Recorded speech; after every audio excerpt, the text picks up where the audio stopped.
I mean, definitely made the day go by quicker. But yeah, pretty much.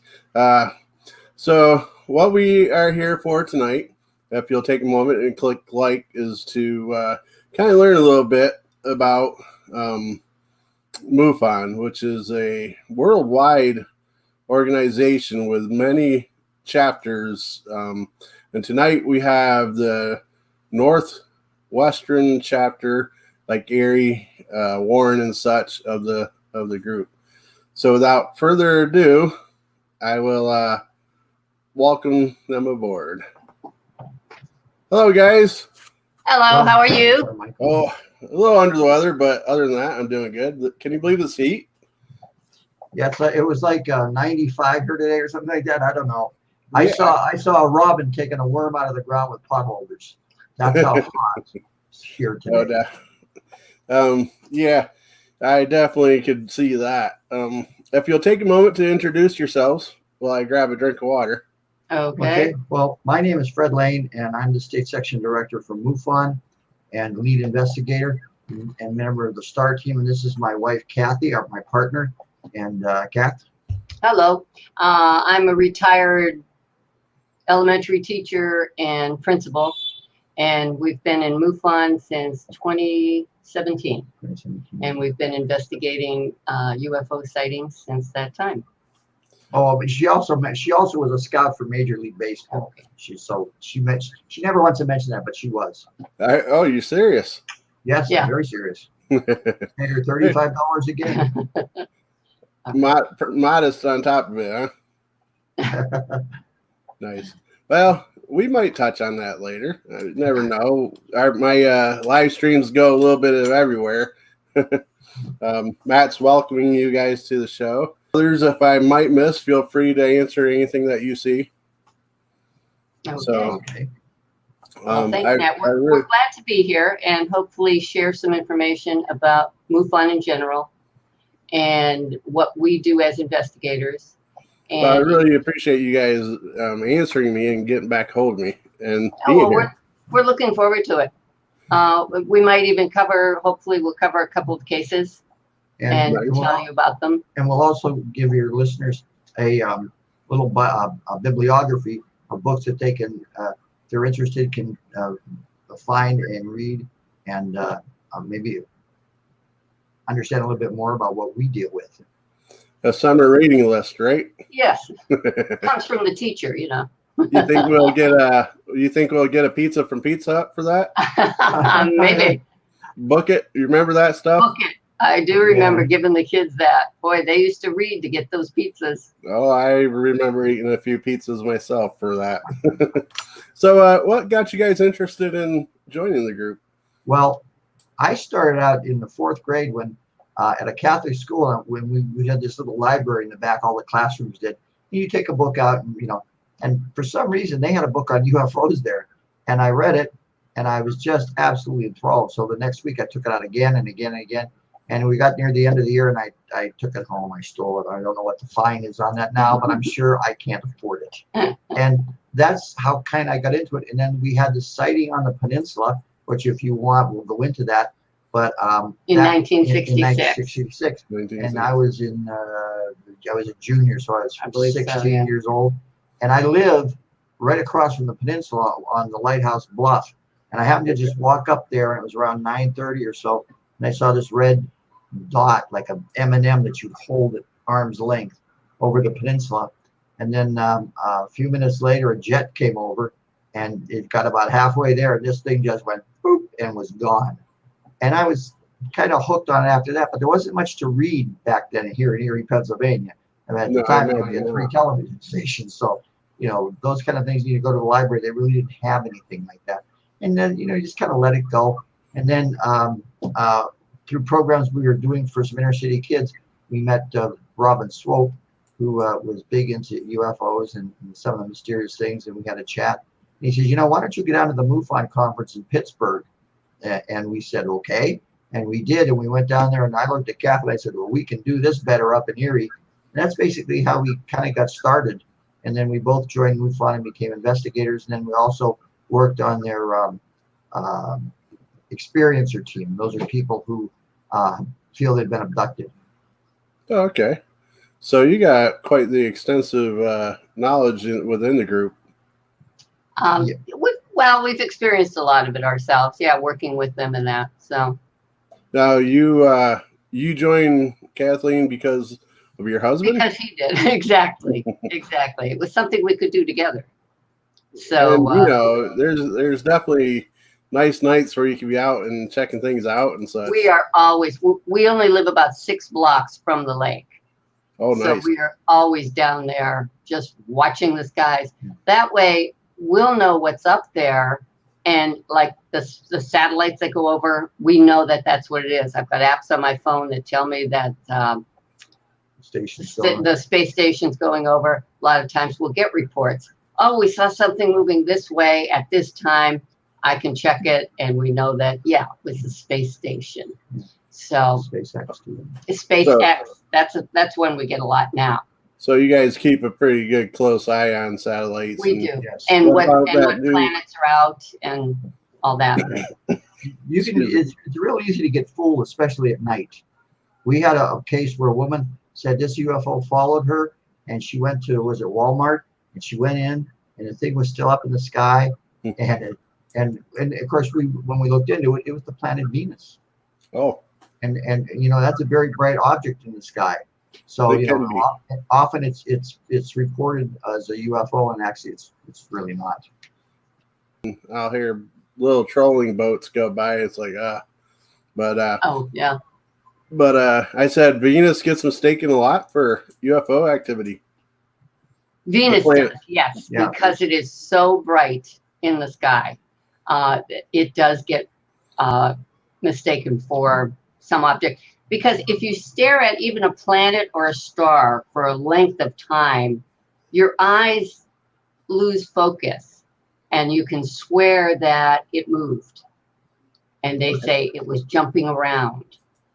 It's happened to us when we first started investigating. We were watching this star that we ended up identifying as a star.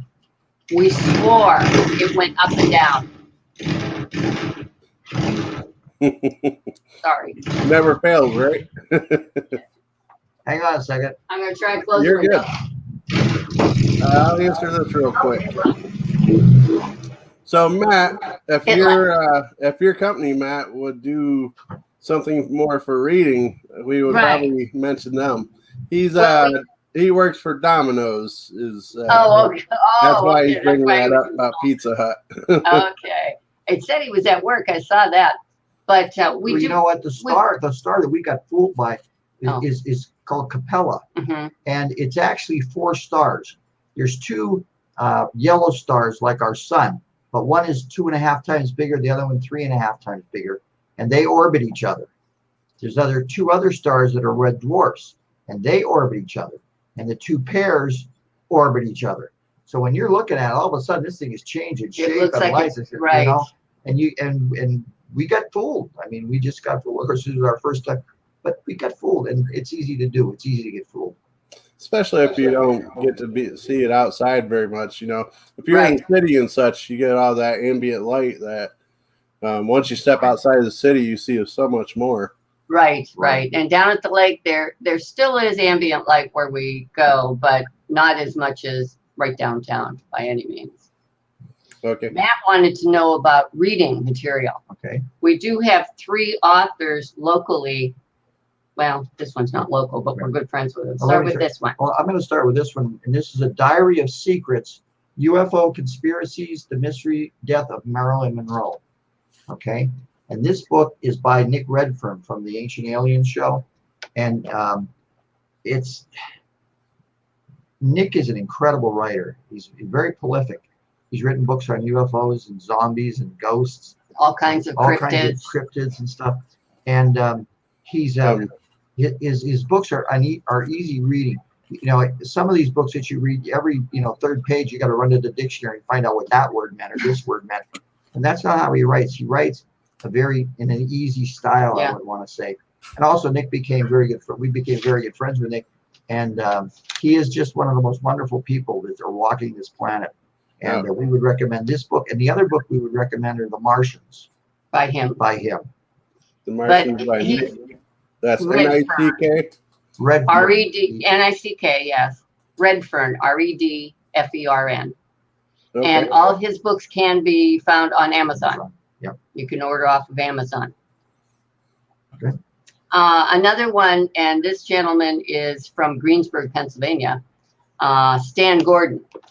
He is very much into Bigfoot investigation and UFOs, but focuses a lot on Bigfoot. This one's called Really Mysterious Pennsylvania. And he's got another one about silent invasion. His books also can be found on Amazon. And Silent Invasion has a lot to do with Skinwalker Ranch, and I don't know if you are following that or not. I've heard of it several times in several different locations. I need to take the time to look it up. If you can look at, there's a current TV show about it. It's in season 2. Yeah. I don't know whether what kind of cable you have down there, whether you can go backwards and see previous seasons of anything. I'm sure. What's the name of the show? The Secret of Skinwalker. Secret of Skinwalker Ranch. Okay. Yeah, I'm sure I'll be able to find it. I got all the streaming services and such. I should be able to find it. And I think Lee here is trying to be a little humorous. Quite a few years ago that came about. Yeah, Lee, it's actually in our backyard. It's a tarp out there. And Lee, Stan Gordon, if you want, we'll have him contact you, or you can contact him because he'd be willing to do the show. He's a great guest. Oh, Nick nice.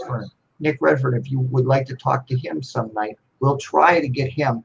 I don't know about that. We can give you his contact but we can give you his information. contact information. Sounds great. And you can use our name. One second, guys. Hey, Okay. Lee, if you'll describe what you saw, that would be great, and I'll put it up on the screen in reference to this. Yes.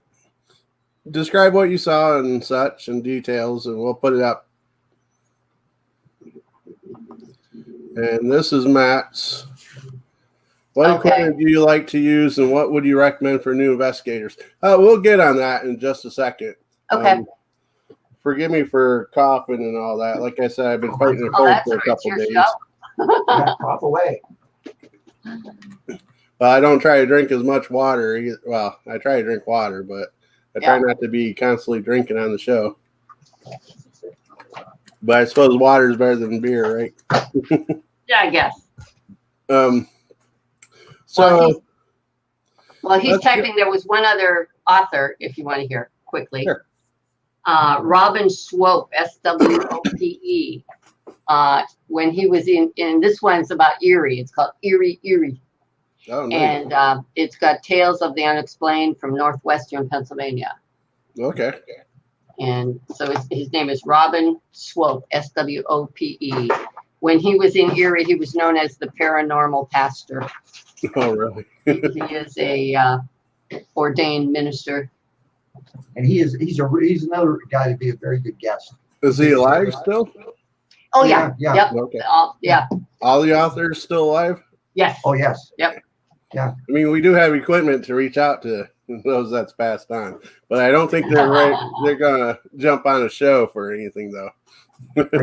Are you familiar with the name Stanton Friedman? No. Stanton Friedman was a nuclear physicist, and he was one of the premier investigators of aerial phenomena. And when he was at our conference, the next day, it was 3 hours till his plane left, so we brought him over to our house, and we sat on the couch. I'll give you 2 guesses what we talked about. M&Ms and licorice. No, close. Baseball and education. Baseball Never and mentioned education. UFOs. Never mentioned UFOs. You know, sometimes I think people expect when you're in the field to that's all you want to talk about, when in reality you kind of get bored with it and you just want to talk about other stuff. Or the other side is you always want to talk about it and people are tired of listening to you. Yeah. Well, Nick Redfern is another really great guy. We were at a conference, and the conference for that day was over, And we had bought a bottle of wine, and he says, "Well, let's go up to my room and drink it." And so we went down to up to his room, and we sat there and just drank a bottle of wine and just shot the breeze for about an hour and a half. It sounds like you had a blast. Yeah, and like I said, he's just an incredible man. Our granddaughter's very shy, and about 3 years ago, we took her down to Mothman, and she wanted to interview Nick, and asked him if she could interview him. He's sitting there, signing books and selling books, and he said, "Excuse me, people," and he took her and talked to her for 15 minutes and didn't bother about the people who were there. Yeah, and he really changed her. And he's really just a marvelous guy. And if you can get him on the show, you won't be disappointed. Well, I'm always open to anybody within any kind of paranormal field. That's for sure. And Matt's saying he's ordained. Oh, yeah, I did see that. Yes. Happy Joy. I had an experience back home in aerial phenomenon. Unless I'm saying that wrong. But No, be careful too. Must be careful too. I can imagine. Like in the ghost hunting side of things, we really have to be careful. And I imagine what's some of the precautions you would advise for people in the UFO field? Well, really, for our investigation, we haven't had any cases that have had actual physical evidence. It's all just photographs and interviews and such. If we would have a case like that, we have a bag packed up with the gloves and sample to take samples and that, and we'd be very careful with anything that we handled. But we haven't had any of that type of case to handle yet. Would you like that kind of case? It would be interesting. We'd be out there. We are on the STAR team. Now, the STAR team is the group that if there was a very big sighting, which actually proved that landed and there was remains and stuff, or, evidence of any kind of fluids or anything like that, or radioactivity, we'd be called, if it was in our general area, we'd be called to help. There are people above us, more experienced investigators, but we would be called in to help on that investigation. What would be the holy grail for you guys? Oh, wow. To actually see, we've not seen a craft ourselves. We have had 2 experiences. One was just a red orb that watched it for a few seconds, maybe about 10 seconds, and then it blinked out, and then about a second or 2 later, showed back up quite a bit lower in that second. Oh, wow. Or 2, and came back up and then blinked out again. So that was one that we had seen, but it was off in a distance. It was a red orb. It had no shape, just the round orb looking. The other one we saw were 3 white lights that came up over the trees down where we are. We were doing a sky watch, and we watched this come up, and it kind of paused, and then it started moving southeast, and we watched it for, I want to say, maybe 2 minutes, maybe. Oh, yeah. Because it was moving really slow, and it was moving against the wind, so we knew it wasn't a balloon. It had no red or green lights on it, so we knew it wasn't a plane. And the middle light kept pulsing and flashing. We tried to take a picture of it. It would not. We just couldn't get a picture of it. And we watched it until we followed up till it got to a point where we couldn't follow it anymore. And then we watched it, and then it just disappeared. But somebody on the lake had seen it, and he said it had come out of the water. And he estimated it to be about 60 feet long and maybe 30 feet wide. That would be called the SUFOs, right? Yes. Submersible. The ocean, we've only explored about 5% of it. So it's a perfect place to hide if you want to observe mankind and, just go down where you can't reach them. So it would be a perfect place to hide. Yeah. No, yep. That sounds very true and interesting. But so for us, the Holy Grail, like you said, that was something, an actual object, not just an orb, but for us would probably be to see an actual craft, and be able to say it was physical. And actually, I want to see a craft so I can go, "Hi, Mom." Do you believe that you're from outer space, or? He always says that he's not from this planet. Yeah, when I do something physically and people can't believe that I did it, and I'd say that's because I'm not from this planet. And it's but when we go into an investigation, and we both believe that we've been visited for a very, very long time. But when we go into an investigation, we go into skeptics, and I don't know if you're familiar with Occam's razor, which says that to go through all the possibilities, and when you get to the last one, no matter how impossible it might seem, it's probably the right answer. Right. So and that's how we investigate a case. And because that's otherwise you can get caught up really, really easily in this. That's how Warren Area Site Paranormal does our cases. We go in with as we need to disprove everything before we prove. Exactly.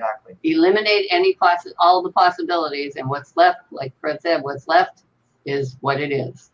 Now I know, and I have to compare you guys to with ghost hunting and such, because I have no experience in UFO phenomenon, and so when we present evidence to a group, to a family or whatnot, they get kind of disappointed sometimes when we don't come and say, "Oh yes, you guys have the craziest activity that we've ever seen."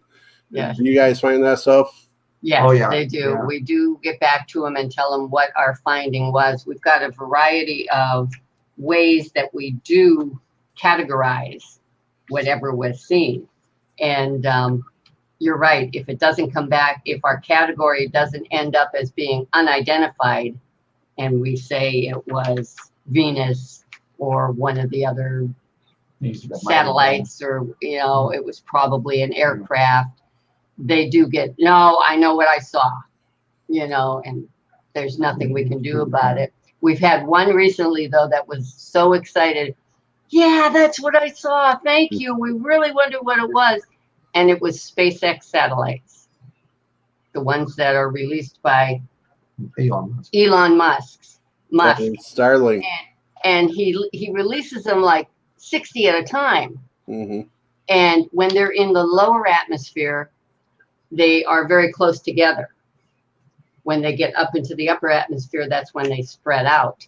And they appear in that lower atmosphere as a string of pearls. You'll see one, and then another one comes out, and then another one comes out, appears, and another one appears. And if you don't, we counted 20 some that day we saw them. Yeah. It was amazing to watch them. And they look like a string of pearls. And when I said that to the gentleman, he said, "That's it. Thank you so much for telling us what it was. We thought we were going nuts, so." We had a case that happened 7 years ago, and the guy never told anybody, and he had a near-death experience, and he wanted to get it off his chest. And he said he had to tell someone. Somebody, yeah. He didn't. There was no way we could investigate that, being that far back. Right. But and he didn't expect any answers. He just wanted it on record. So then it does get in. We filed the case, and it does get put into MUFON records then as being a sighting. Well, I do find that sometimes it's just people telling me, even not going to their house to do anything about it, just the telling of what they seen or whatnot seems to help them more than if we went to their homes. Yes. Are you familiar with the ghost hunter James McCann? From this area, he lives in Erie. No, I don't think I am. We had him. When we first moved into this house. This is the house that my parents owned, where I grew up. We had him come in and do a ghost a reading or investigation. An investigation. Yeah. We stayed at a motel, and then he came back. Where there's one picture. One of their investigators walking down the hallway, and over his head is this I don't know what you'd call it, but it looks like smoke or something in his face. This garish face in the, And we've had a couple of instances of things, doors slamming and things like that here. So we just, we don't. But once we had that, it stopped. It stopped. Yeah. So. Really, we're getting a string of messages here. I'll throw them up real quick, and then we'll go through them. Here's first one from Puerto Rico. Massive lights and save movements, hoverings. In Puerto Rico, the lights, they do have a lot of activity. Yes, they do. In Puerto Rico, they have many sightings that are documented. I do know that, yes. It says, yet many people talk about it, but something from time to time is visible, which catches attention. Right. That's right. So, you know, one time we were out on the beach and we're watching this guy, and all of a sudden this bright light comes on, and I mean it's bright. And I looked at Kath and I said, no sound, nothing. And I looked at Kath and go, Kath, you got your bags packed? We may be going on a trip here, you know.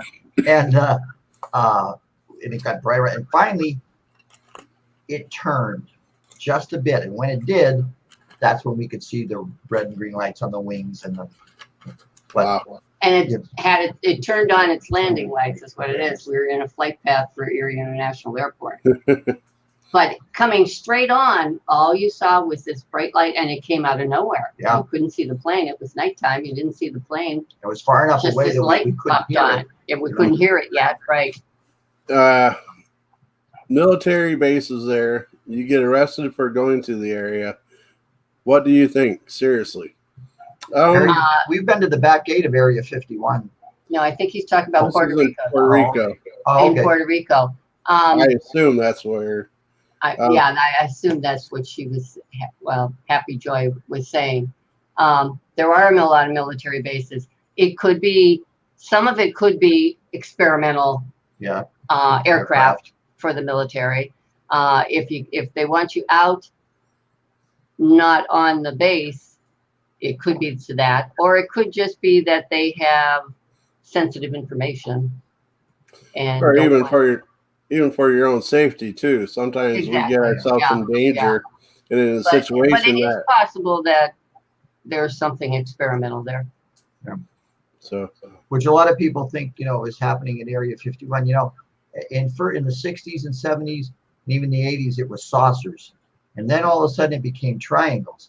Well, are the triangles another race of beings that came here, or is that us that had back engineered, and we can't make saucers do it, but we can make them do it?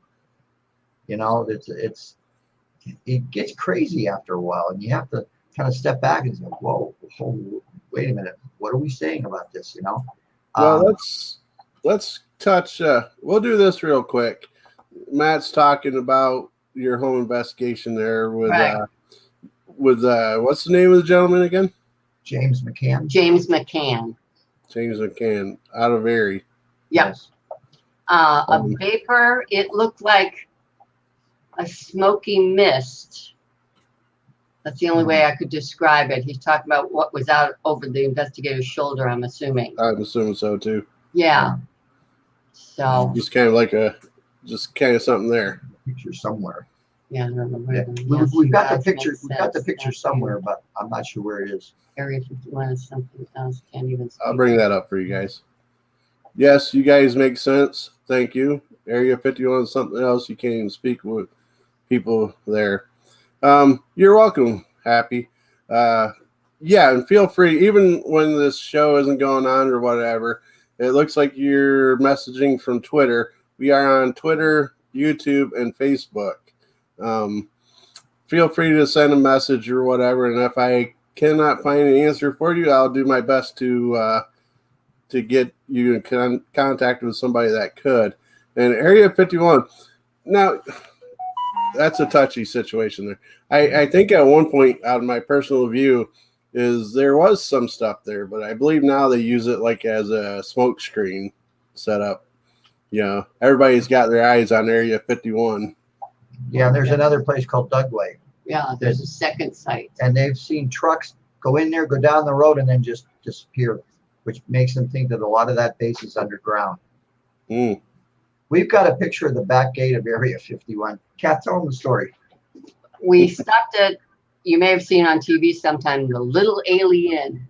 It's a little The cafe there? cafe, yeah, on the outskirts in what's the name of the, Yes, in Pahrump, Nevada. Pahrump, Nevada. And we stopped there. We were talking to the lady that was running it, and we said, is there really a way to get there. And she gave us the directions to look for the black mailbox down the road. So we turned in there. It's a dirt road, probably 3-4 miles long. At least. And so we're driving this dirt road, dust flying up all over the place, you know. Mm. I'm paranoid. I'm watching out all my rear view mirrors. It's galloping paranoia, actually. And nothing behind us coming. We were the only ones dusting there. So we got to the back gate. That sign is really there. It says, do not enter under penalty of lethal force and stuff like this. All it was an empty guardhouse with an arm, this kind of thing. And so he's leaning out the car. I'm driving. He's leaning out the car, taking pictures of these signs and that. And I look behind us and I tell Fred, come on, we got to go. No, I want a couple more pictures. He says, no, we've got to go. The set's falling apart. Uh-oh. And I point behind him and there's this big white truck with 2 guys in it with like big football necks, you know. Yeah, and they didn't have any necks. They just had heads and shoulders. And we could see the big guns that were in the truck too. Mm. They came out of nowhere. We were watching. It's a dirt road. We would have seen the dust stirring up and didn't. So then we're going back up. So we turn around. We're heading out. Oh, yeah. Back up the road, and I'm watching. I look in the rearview mirror, and the truck's gone. So our thoughts were, it came up from somewhere and went back down, like an elevator type thing. This is what, I don't know whether you can see this or not. That's what the back gate looks like. Okay. Yeah, we can make it out a little bit. Just an empty. You wouldn't think nothing guardhouse. Yeah. Yeah. But I would not even think about just stepping across that barge across the road, you know. They probably had eyes. Kind of they probably had eyes on you as soon as you turned on. As soon as we hit that dirt road, yeah, I'm sure. And they might even, and this is probably not probable. You're probably right. Probably some kind of elevator or something, or they had a screen that reflects lights and such, and they just stepped out from behind that. Stepped out from behind it. That's a possibility. I didn't even think of that. No, I did not think of that. The first thing came to my mind was some kind of device to lower and raise them from underground. The first thought in my mind was, let's get the hell out of here. I don't do well in prison. Yeah, or shot. I kind of had a experience, not so much for the paranormal side of things or anything, but I used to be an over-road truck driver, and I pulled up to the wrong gate on a military base, and oh boy, it was less than a minute, and I was surrounded with guys with guns and local police and all that telling me, you're at the wrong spot. I'm like, I'm gladly move. Matt asked if we had a raised EMF recording. I'm not sure.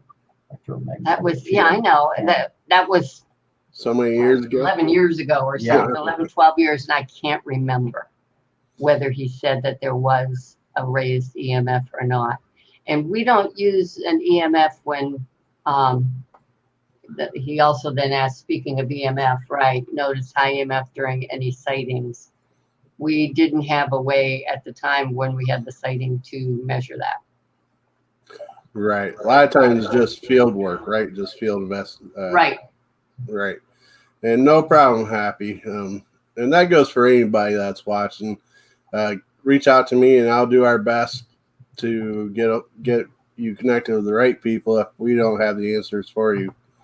You know, if anybody wants to become an investigator, let's go down that step. I was about to say, somebody's watching the show. They're watching the show. They say, hey, this sounds like fun. What's the very first steps that they need to do? First step would be to join MUFON. And you can do that on the website, MUFON.com. The basic, MUFON.com. The basic joining fee is only $60 per year. It's an annual fee. So the basic, and then there are 2 other levels. You get more for your more bang for your buck at the 2 upper levels. But the basic membership is only $60.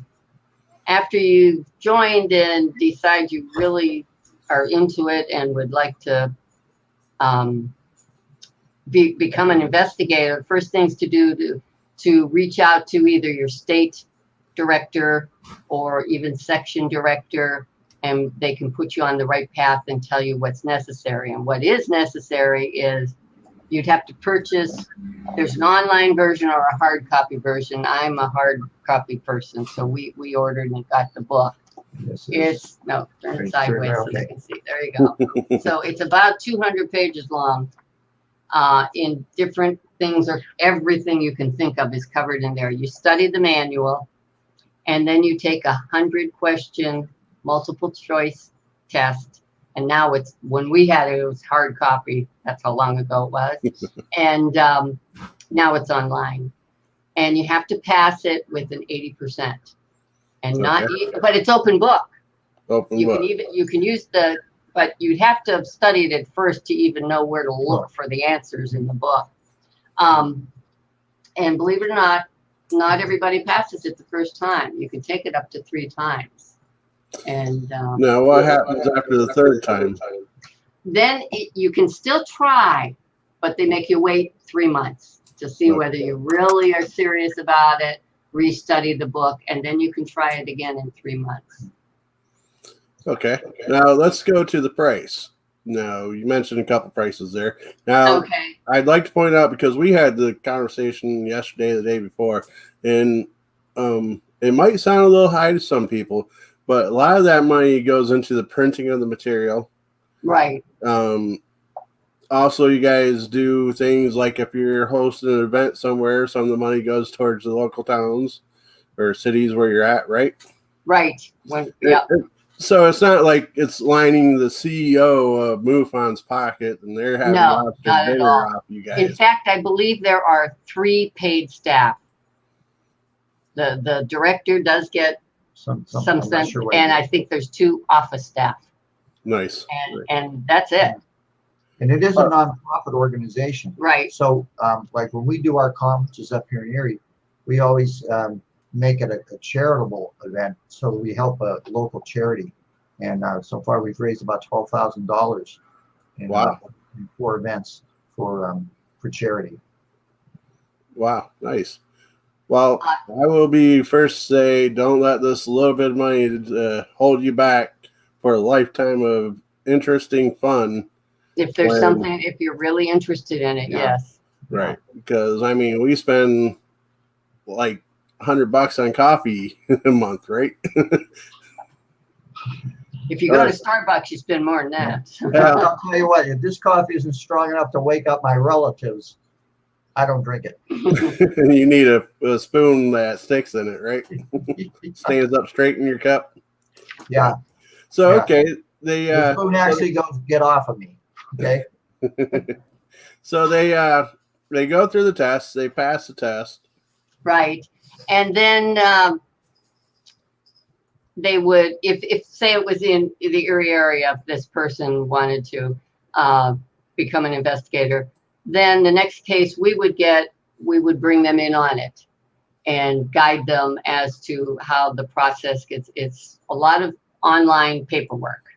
Okay. And forms to fill out and such to actually, at the very end, to actually enter it.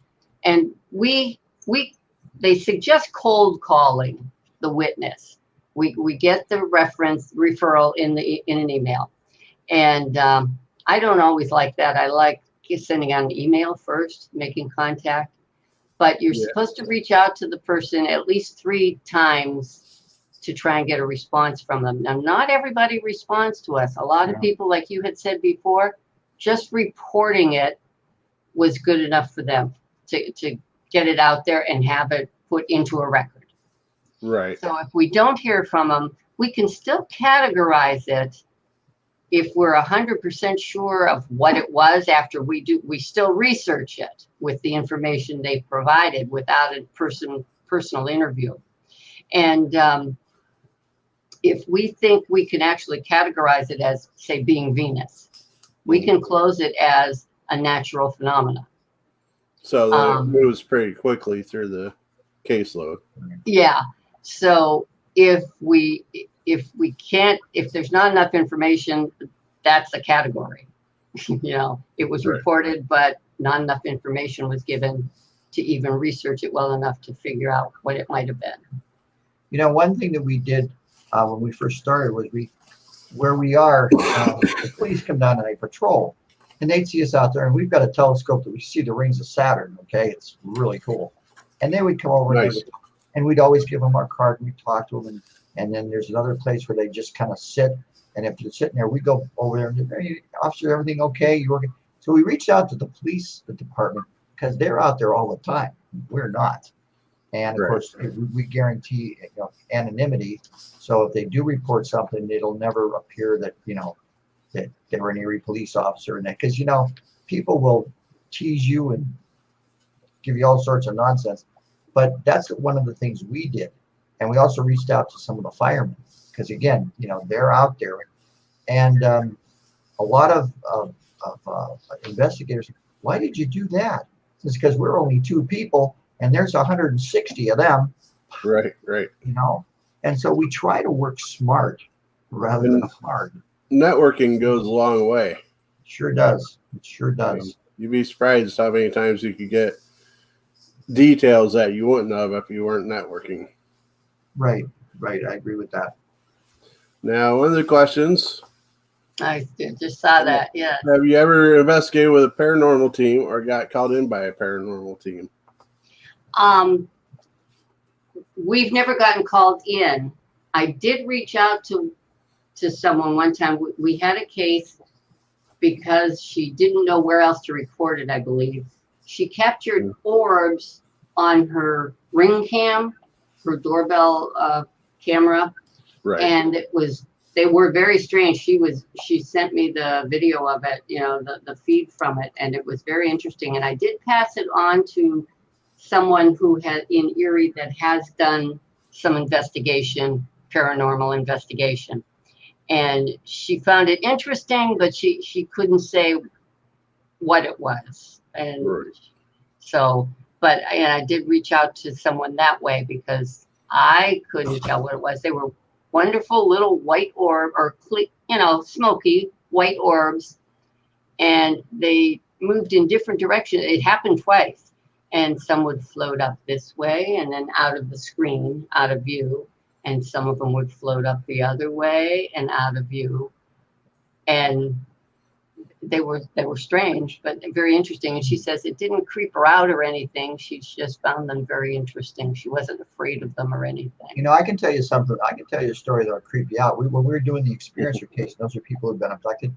There was a woman, she'd been abducted since she was, I believe, 14 years old, I think it was. And she was like 35. She really just hated this, terrified of this. So she found a house with a room with no windows. And she put a very heavy lock on the door, the inside door, and that's where she slept.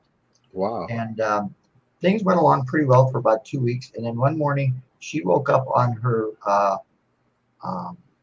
kitchen floor in clothes that weren't hers. And that door was still locked from the inside. Oh, man. Yeah. That creeped us out, and we've been married 47 years. Was that supposed to be paranormal or UFO? She reported it as UFO because she has been abducted many times. Before. Right. Since she was a young child. Yeah. Oh, wow. I can imagine. It was reported as a UFO with missing time. She doesn't know what happened during the time where she wasn't in her room and woke up in the kitchen. One of the things that we learned from the police is when we asked them, because we're already asking them questions, how do you tell if somebody's lying when you're interrogating them, right? And the one police officer said, well, what we do, he says, we'll talk to them, and as they get into the middle of what they're talking about, we'll say, oh, what was that name of this going back in the story? He said, if they're lying, he said, they have to start the story all over again from the beginning. But he said, if they're not, he said, usually they'll be able to pick the story right up from where they left off. He says, and that's kind of an indication that they're telling the truth. Yeah, if they're able to recall it. Right. Yeah. Sorry about that. Gotta love summer colds. Yeah. But okay, had to retrain my thought there. Good thing I'm not, under oath or anything. My But advice is, did you ever read Mark Twain's Curing a Cold? no. I recommend it because he has a cold. He just can't get rid of it. He's walking down the street and somebody tells him he should drink a quart of whiskey. And he said he went and met another a friend about 5 minutes later who advised the same thing. He said that made a half a gallon. He said, I thought I was going to throw up my immortal soul. He probably wasn't so worried about that cold anymore. Yeah. I got a bottle of Jack Daniels, maybe. Well, There you go. Maybe that's why I should be drinking other than water. We did have a case in 2017 from Warren. Nice. Warren, Pennsylvania? Yeah. Warren County. Let's see. Does it give an exact city? I'm not sure. Closest city, Crawford County. Oh, Crawford County. Centerville, yeah. Actually. She lives in Warren, but the event was in Centerville. Okay. Which is Crawford County. Right. It was an interesting one. She, maybe we shouldn't say this. You can't say her name. I know that. She had a private pilot's license, and she had a job that required very good attention to detail. I don't think I should say what the job was, but very good attention to detail and such. And she and her husband were traveling and saw orange and white lights flashing. She was able to, and they watched it for about 15 seconds, it says, but she was able to estimate the speed at Mach 10 and the size. It turned at a right angle, which she said no aircraft can do, and the speed. And we're thinking, how could she tell in our minds when we were reading her account? How can somebody tell how fast the plane's going? Well, here she's got a pilot's license. So she has an inside source. She's got insight on it, right. And it stopped in midair, and it was very interesting. That one we definitely categorized as couldn't have been an airplane, couldn't have been a drone. So we definitely categorized that as unknown aerial phenomena. That's like a lot of people ask, how does the door get locked when the bus driver is the last one out of the bus? I had a short conversation with Edgar Mitchell, who was the 6th man to walk on the moon. And I said, Edgar, what went on up there? He says, you mean, did we go to the moon or not? I said, no, we watched Walter Cronkite. He wouldn't lie to us, and we got to laugh. And then he stopped. He got very serious. He looked at me and he said, we were never alone up there. He says, not ever. He said, Armstrong and Aldrin, they were afraid to get out of the lander.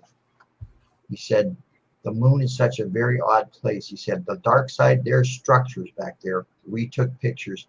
NASA airbrushed them, told us to shut up. He goes, nobody tells me to shut up. He said, the moon, its craters, they're different diameters, but they're almost all the same depth. And he goes, that is a geologic impossibility. And I know because I'm a geologist. And then he said, when we left the moon, we set up seismographs. And then when we got up into orbit and docked with the capsule, he says, we let go of the lander and the engines to hit the moon so we could kind of get an idea of what kind of shock they would get, He says, they hit the moon's surface. He says, the moon rang like a bell for over an hour, like it's hollow somehow. So he said, be advised, the next time you look up at the moon, there is something up there, and it is looking back at you. Yeah. I didn't sleep for 2 nights. I'm telling you, I don't scare easily, but gee, that kind of got to me when a guy that's been there says, listen, this is what's up there. I figure they're around, they've been around, and they will be around. Being worried of them is the idea of UFOs and alien stuff. It goes back well beyond our history. There's a story about the Anunnaki that came here to mine gold, And when the work got too hard, they had a big meeting and they're discussing. And one of the people said, well, we need a primitive worker. And one of their scientists says, well, creature you named already exists. All we need to do is bind upon it our essence. And if you remember what Genesis says, and God said, let us make man in our image. The reason it is because you see the Genesis is actually a retelling, an edited version of this ancient story. This ancient story goes on to say how he made the first man. And a lot of what he says, remember what God draws in the clay? In the original version, it says he makes a clay vessel. And then he puts the egg and seed into it. And then remember when it says God blew life into the clay? It says he put it into the house where life is breathed in, an incubator. And then it tells how he puts it into his wife's womb. She has the baby. She holds up. He says, what will you call the creature? She says, it's not a creature. It's a sentient being. And we should call it Adamu, A-D-A-M-U, first man. Okay, and then he goes on how he creates the mate. He puts him up into the Garden of Eden, which is in northern Iraq. And later when he's walking through the garden, he wants to know why she's not pregnant. And he said, well, your brother, Enlil, who's the military commander of the expedition, says, we'll die. He said, well, you won't die. And he explains childbirth to them and all that, And if you remember the story, do you remember there was 3 people in the garden? There was Adam, there was Eve. Do you remember who the third one was? Lilith? No. No? Who was third? Satan, the devil, right? Okay. The serpent, okay? Serpent. Now, Enki, who did the genetic mutation, did the genetic thing, he had 3 nicknames. One was he who knows oil. The other was he who knows water. But the third one was the serpent. So you see, there wasn't any snake or any devil. It was just simply his nickname. And when you realize that, you go, uh-oh, we have a problem because the rest of Genesis is based, or the rest of the Old Testament is based on that being true. And if it isn't, who were they talking to? Right. You see? And now when you go to the Exodus and you hear that fire and smoke descended on the mountain, and Moses is told to keep the people away. And when he comes down, what's he look like? He's got white hair, his skin is waxy. That's radiation poisoning. And that's why he was told to keep the people away from the mountain. But anyway, it's those kind of stories that you look at it and you go, holy crap, That'll give a lot of people a lot of things to think about later. Oh yeah, absolutely. Scott, are you familiar with the Presque Isle landing in 1966? I believe that's with the 2 guys and the girl. 2 and 2. They were, yeah. 2 and 2. Right. We had the 2 gentlemen 5 years ago. We had them at our Erie conference, and they had a Q&A and told their story. And their story has not changed since 66 of what they saw that night and experienced. And they, it's one of the first times that we've had a Bigfoot-like creature associated with UFOs. And as we've gotten into this and done more research that, we find there's a lot of those stories where, the vehicle lands and then they see some sort of a creature. Large creature. One gentleman described is going across his road to his fields on the other side. And as he got into the clearing, there's a vehicle just hanging there. And he watches it drop off a Bigfoot. And he said the Bigfoot walked right by him and never even looked at him, like he wasn't even there, and just marched off into the woods. So you believe that Bigfoot's extraterrestrial? Well, or do you think they travel? If you wanted to sample air and water and vegetation, if you wanted to sample that, well, there's many ways you could do it. One is you could put an alpha predator, or something so big and foul smelling that the other animals would stay away from it. And then it could go about whatever its program was, and then just be picked up and, So that's one possibility. That's one possibility. Right. There's lots of possibilities. Like these little grave creatures that people see and they report. Well, you see, they're probably not the aliens because they have no anal opening. They have no genitals, so they can't reproduce. They can't evacuate waste. So what are they? Well, they may be biological probes, like we have mechanical robots, and the aliens may send these out because they can go forever in space. They don't have to eat. They don't have to drink. They just have to run program. And a lot of us think that's what they are. They're just simply probes. Like we sent probes to Mars. They sent biological probes out into the universe. Now they say there's I listen and I pay attention to so many different shows and details, but isn't there something like 7 alien races or something like that that's supposed to be associated with Some that? people believe that, right? We don't tend to buy into that. Yeah. It's just something that we can't. Yeah, you can't prove. Because that would make the Earth kind of like the breezewood of the universe. It's just everybody comes there. See, the thing is, when we were doing the experiencer cases and things that we've read, these people, they come back and they have missing time, and you've got to go into their psyche. Well, if you can do that, then you could make them. Let's say they make you see a lizard person, and they make Kathy see a small little person. They make somebody else see a Nordic person. So if they can erase your memory or cloud your memory, it's very likely that they can implant false memories. And what a great way to hide, isn't it? Because he saw a lizard and he saw it, and people go, "There, you're nuts." Well, the same thing could be said about our own government being able to replace memories and such. Yeah. Yeah. So do you think that could tie in some of the cases? Oh. Gee, I don't know. I never thought about that. That's never been approached. I don't know. That's a good That's point. talking about things to think about. Yeah. Well, sometimes it takes somebody that's not directly in the circle to look at things differently. But I mean, that's why one thing as an investigator, you try to keep your eyes and ears open to all, like you're saying, to all things.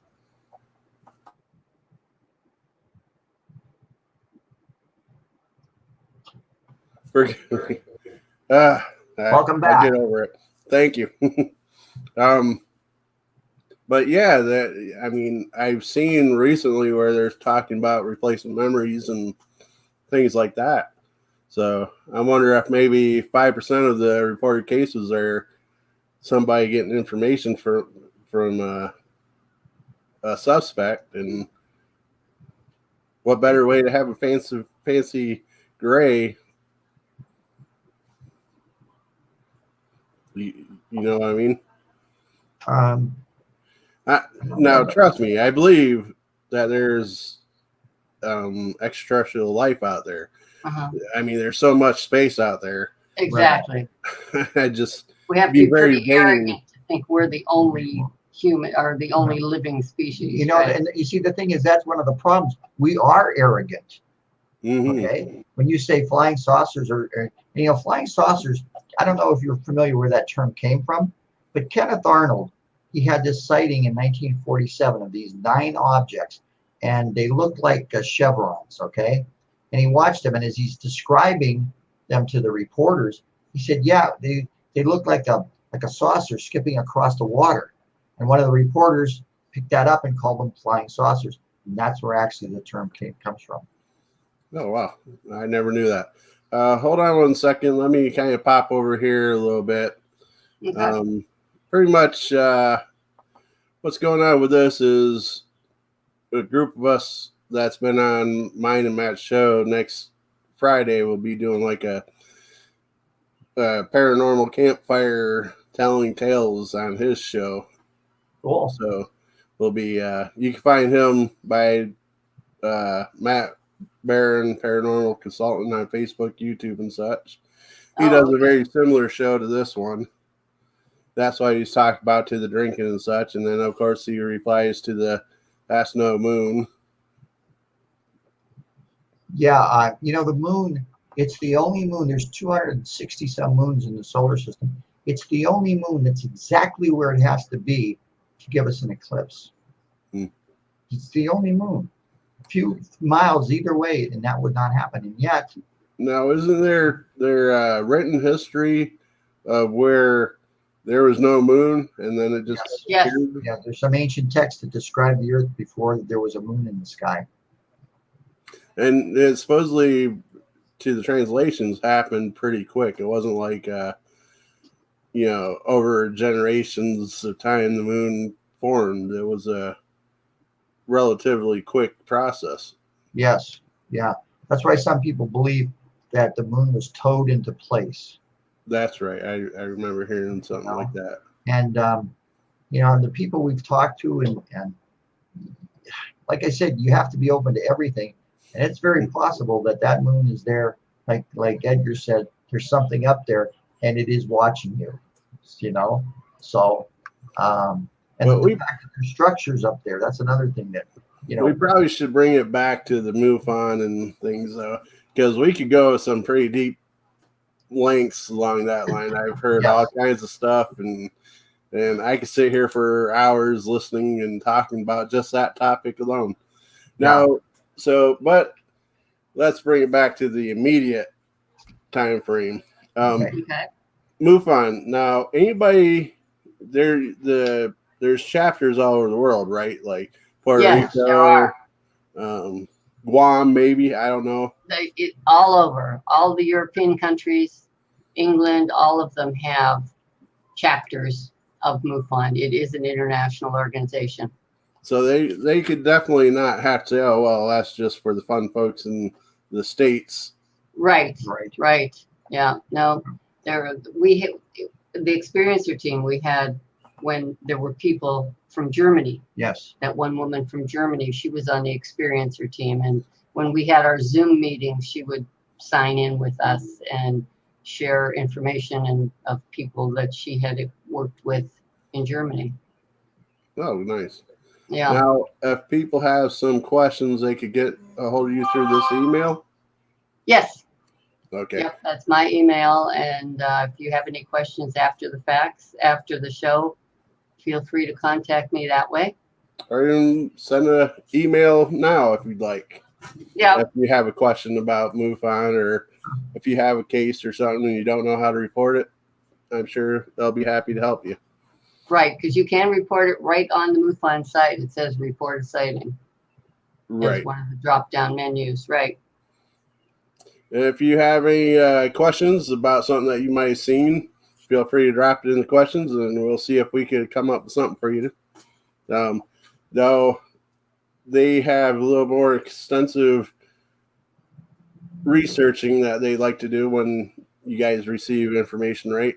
You like to look up dates and right in the sky, and weather conditions are a big thing. We always look for historical weather conditions.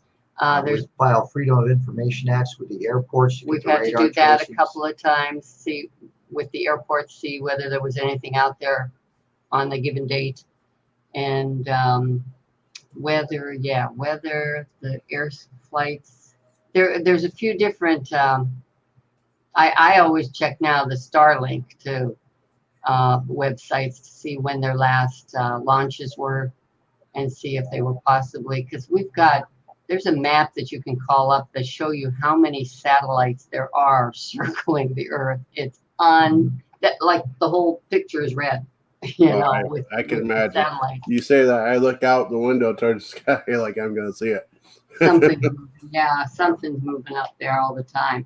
Oh. But and so I've got different apps on my phone and different websites that we go to check all of that longitude, latitude, the weather. Who you like in the Clay Liston fight? What astronomical, what phase was moon in and such. One gentleman he couldn't remember whether it was 56, 7, or 8 that the event was, and but he knew it was a full moon. So I looked, and he thought it was late October. So I looked up full moon information and figured out it was 1960. 1960 had the latest October full moon. Okay. So he had. So it takes a little bit of digging. He had narrowed it to 58, 59, and 60. So at least I could figure out which month or which year his event took place. I'm sure that'd probably be helpful.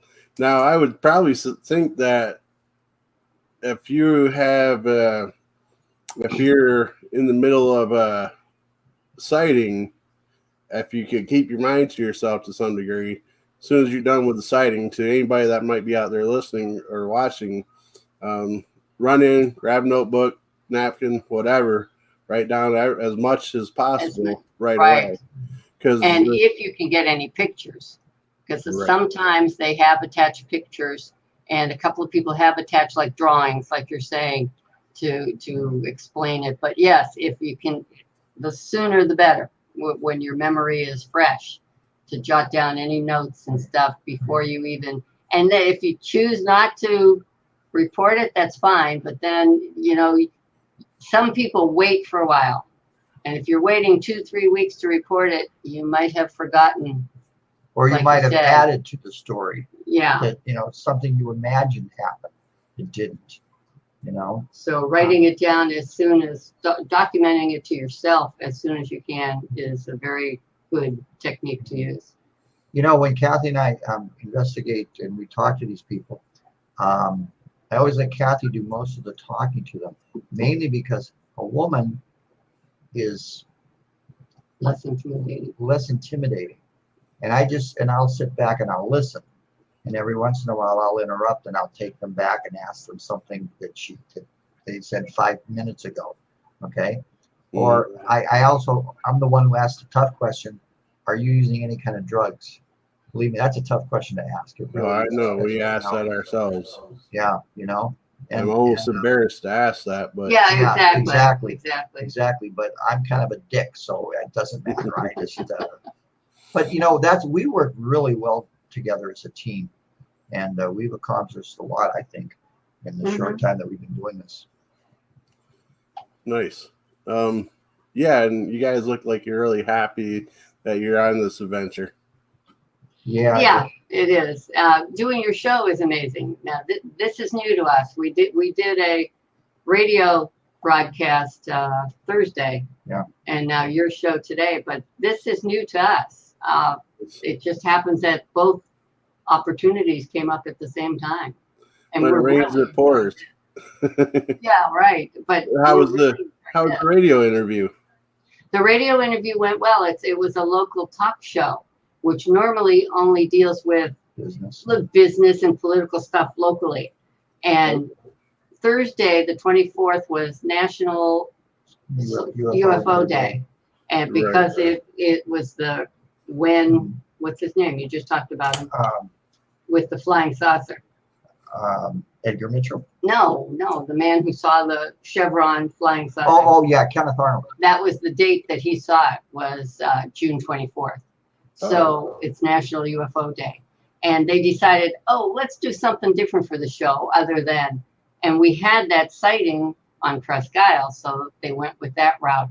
And I don't know where they got our name, but I got an email asking us if we'd like to be on the show. Probably the same way I did. What I did is I went to the MUFON website, and then I narrowed it down to our local area. Oh, okay. Your name popped up. Well, I don't know if your name's popped up. I'd have to look it back up, but the contact with the email. So I reached out. I was hoping that you guys would, because I like to have a variety on the show. Sure. It's nice because it keeps me interested and keeps me learning. Whereas if I keep having paranormal investigators, I kind of feel like, well, yeah, they're just using the same jargon that I use and such. And that you do all the time, right? So, Matt just said he'd love to have us on his show. Anytime, let us know. Yeah. We're retired. And we work cheap. Yeah. You know. We're retired, although a box of saltine and some beer and we're good, seriously. I do some volunteer work and we do work with our granddaughter and stuff, but we're retired and we're pretty flexible. Nice.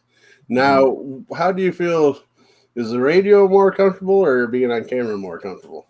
Well, it was Zoom, so we were live too. I guess they will then archive it and it'll be up on their website at a later date. And when we were done and the show was over, the one producer, she goes, "This is the first time." Saying about the host, she goes, "It's the first time I've ever seen him speechless."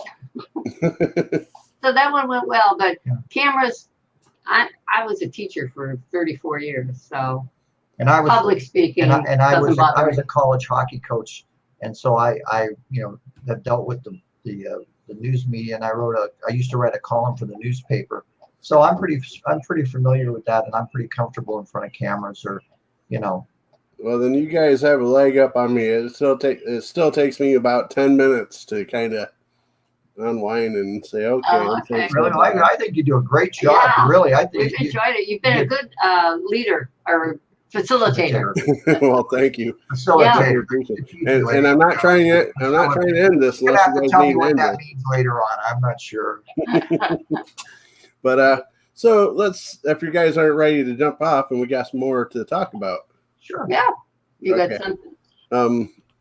So let's go back. Okay. You know what? I got to stand up for a second. Okay. Go ahead, though. He'll stand up and stretch. He's got a bad back. So. I broke. I understand. I sit all day driving, so But trust me, we can still talk. What was it you were going to say? You brought up the case in Presque Isle a few times. Now, Right. I'm sure plenty of people. Okay, let me rephrase that. It is a well-documented, well-known case, but I'm sure there's plenty of people that still don't know about it. Okay. It happened July 31st of 66. And two couples, 2 guys and 2 women were at Presque Isle for the day. In Erie, Pennsylvania. In Erie, Pennsylvania, on Beach 6, which is a popular beach. And the car got stuck in the sand. So one gentleman said, I'm going for help. And the rest stayed at the car. So while he was gone, a police officer or park ranger or park officer came by. And before he did, the 3 of them saw this bright white light.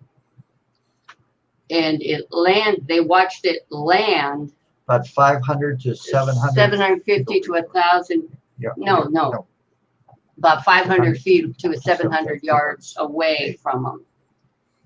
They saw it land, and a park ranger came. So he and the other gentleman went to investigate that toward the wooded area and left the women there in the car. Shortly after they walked away, the women started honking the horn, screaming. Hopefully I didn't give you my cold. So the men came back. The women were beside themselves. They said this large, shapeless creature came out through the trees, and it left marks on the trees. The next day, we have pictures of them that left mark on the tree, like a slash almost. And I believe there was a scratch on the car too. Car roof, I believe it was. And so the next day, the Air Force was called in, and they investigated. They found 3 imprints in the sand. So as if it was the vehicle was like a tripod of some kind. It had 3 imprints, and they said by the depth of the imprints, the object had to have been 750 to 1,000 pounds. Wow. They did investigate. They found a sticky, non-evaporating substance in the sand. I believe it was in between the 3 tripods, in the sand between the 3 imprints. And they took big samples of it. And the results of the samples were never given to Presque Isle. Really? They didn't get the results. However, the case was put into Blue Book as unknown. That's so they did classify it. They could not say what it was. And it's still open, actually. The case is still open. No, it's not open. It's still based as an unknown. They never changed the category of it or took it out of the records or anything. So they couldn't rule out aircraft, something human, Well, I recently seen a show on, I want to say the Travel Channel, but I might be wrong. And they brought up the case and such, and I kind of was interested in it. 1, because it's local to me, and 2, I know the daughter of one of the gentlemen that was there, and so it kind of caught my eye. And you know, they had other people around the area that they interviewed and coming up with kind of, oh, it was my toy this or something or other. And my understanding is what they were trying to say that it was or what it could be of our world of natural. The other side was able to disprove that there's no way that I think it was like a toy parachute or something like that. This guy was trying to say it was. Oh. And they're like, no, there's no way that could be with the weather pattern that day. And, you know, they were able to disprove all the stuff that these people were trying to counterclaim that case by. Mm-hmm. And that's where proving weather patterns and things like that are very beneficial. Very important. Yeah, the wind direction and the dew point, all of that, right? We always look up all of that.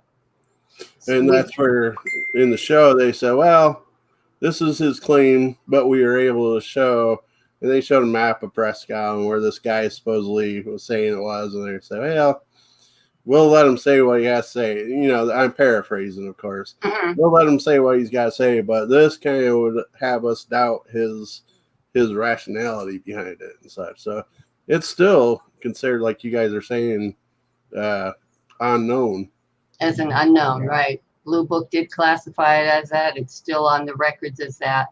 And go ahead. I'm sorry. I find it fascinating that after all these years that people are still trying to debunk that case. Yeah. The two gentlemen I had said we had them in Erie at our last conference, and Gerald and Doug Tibbetts, and Doug has, like you said, has passed away, and you know his daughter. Gerald was 26 when the event occurred, and we had him at the 50th reunion, so he was 76 then. Wow. So, and that was a few years ago, so I'm not sure.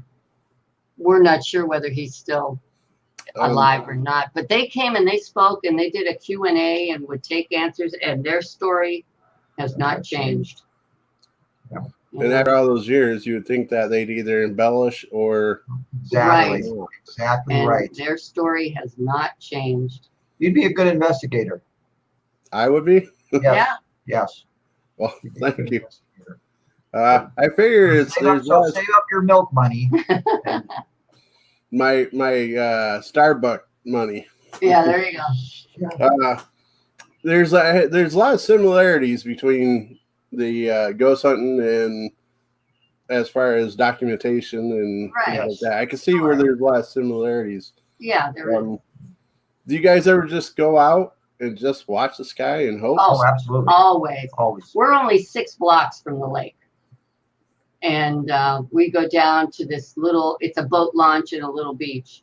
And we go down there at night on good clear nights. And sometimes we'll have a campfire or, you know, in a burning bowl and sit out there, especially when there's meteor showers. Yes. We'll sit out all night and sit out there watching, because there is some light down there, but it's not like it's inside in the city. You guys are lucky enough to get to see the meteors and such. Our weather around here is always overcast and one night we saw over 100 of them.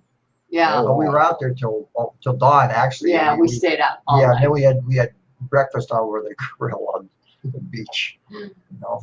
So I'll tell you, but we watch the skies when we're driving. I do the driving, and he sits in the passenger. He's constantly, did you see that? Well, no, I'm driving. So you need to tell me what it was. Take your eyes off the road and watch that. This is more important.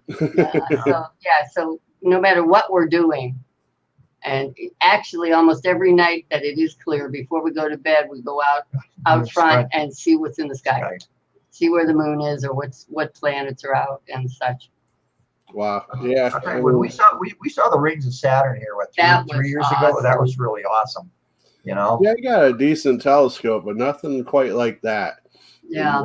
Now my telescope I really like because it's got the filter to see the sun. We have that. We bought one. Yeah, we bought one to put on it. Yep. To look at the sun for sunspots and stuff. We just bought a pair of binoculars too that are good for sky. and it came on a tripod and stuff. We got a tripod for them and Because stuff. they're very heavy to actually hold up. Oh gosh, they're too heavy to hold up and look. Yeah. So that's maybe if one of you hold on to each side and just kind of. There you go. we were thinking about getting 2 kids in the neighborhood and pay them $1 a piece to stand there, just rest it on their heads. Now this isn't the 80s. The buck isn't going to get you very far. You got to start thinking $10. But so is there any other cases you'd like to bring up, or? Sure. Let me. I had pulled some of them out. Let me look at this one here. How about the high school kid that goes down the driveway? We did have one. Hold on. And while they're looking through their stuff, if you have any questions, feel free to ask. The chat's been a little quiet tonight, guys. So I know this is new territory for you guys. You guys are used to the ghost hunting and asking about your favorite haunted locations and such. So reach outside the box and ask for, like, what's the most active UFO location or anything like that. But go ahead with. And we'll try and answer them. Yeah. The tough questions, I may have to leave the room and get another bottle of water. Right. We did have one interesting case with some missing time.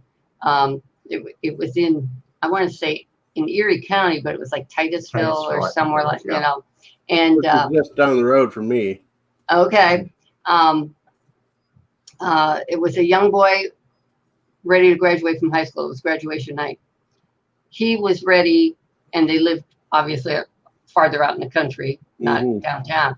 So he was ready and went outside and went down the driveway. Mom and Dad were still getting ready. So he went down the driveway, and it was very dark, and they had some wooded area. And he looked up and he saw I think it was long, not triangular. It was just a shape of like a cigar tube, an oblong shape. like a cigar tube. A what? Sorry. Like a cigar tube. No, it wasn't rounded. It was more squared off. Oh, okay. And he looked up and he said, what was odd, it was rocky gray, you know, dull looking, blackish. And what was weird was the underside of it looked like rocks. But like mountain peaks upside down, you know, looked like rocks coming down. He was watching it and he knew he was facing the woods when he started seeing it. And then he doesn't remember anything. He remembers becoming aware again of where he was, but he was facing the house. And he didn't remember turning around. So he started walking back to the house. Dad's outside. He says, where the heck have you been? Because I was at the driveway. Because your mother and I have been calling you for 15 minutes, seeing where the heck, and you didn't answer or anything. He goes, I was right at the foot of the driveway. Didn't hear you. But he says, you were not. We checked the driveway. We looked all around the house. So he had about 15 minutes of missing time, and they don't know where he was either. Oh, wow. So that one was very interesting. That's something. Yeah. About the one with the sheet. Have you guys ever experienced missing time? No. Except on our wedding day. What the hell happened? Replaced by sweet red wine. I know I'm in a limousine and this lovely woman is by my side. I'm going, what? How the hell did I do this? You felt blessed. Oh, I'll tell you. She is just a treasure. She really is. We did have one that's modest. That's very strange. It's one that happened when he was young. That's the one I was saying was 1960. Okay. And he just reported it. I don't know why. Or did he have surgery? He was the one that had to have he had a recent surgery, so we were guessing it was something serious. And he wasn't sure if he'll make it to the other side, so. Yeah, so he decided he needed to report this. Is this John? And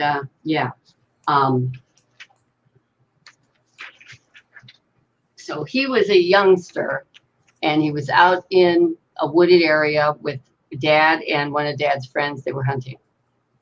Dad and the friend were going to go into the wooded area. They were in a big clearing.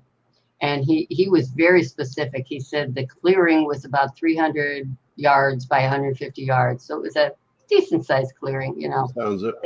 They told him to wait. They'd go into the woods. So wait for us here.